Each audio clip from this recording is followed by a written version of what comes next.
অ্যাকশনে প্রশাসন। মন্ত্রী অগ্নিমিত্রা পালের নির্দেশে বুলডোজার চালিয়ে সরানো হলো ফুটপাত দখল করে গড়ে ওঠা একাধিক দোকান।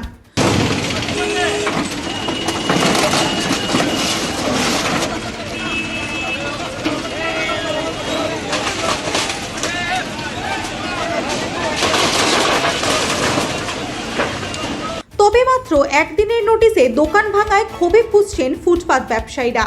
তাদের দাবি, মালপত্র সরানোর সুযোগ না দিয়েই চালানো হয়েছে এই অভিযান।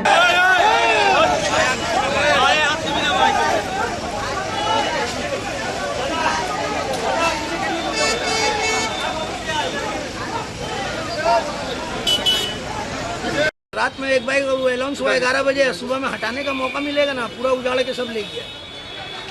क्या करेंगे, बारिश में उन लोग को कम से कम टाइम थोड़ा सा देना चाहिए कि हम लोग को वक्त देगा तब ना कुछ कर पाएंगे।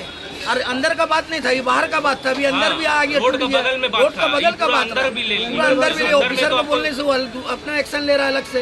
अचानक से बोला जा रहा है कि 2 साइड ही हटा दिया जाए, तो ये मतलब पहले तो शुभेंदु अधिकारी जी ने बोला था कि दुर्गा पूजा तक रिलीफ मिलेगा, तो ऐसा कुछ भी नहीं हुआ, सब झूठा हो गया। फिर अग्निमित्रा पाल जी बोले कि एक साइड हटाया जाएगा, वो भी नहीं हुआ। अब आके दोनों साइड अचानक से पूरा भरा दुकान, मेरा माल गिरा दिया गया। टोटल मेरा कम से कम 50 से 60 हज़ार का नुकसान हो गया। ऐसा हुआ कि कुछ कहीं का नहीं। अब हम लोग क्या किया जाए।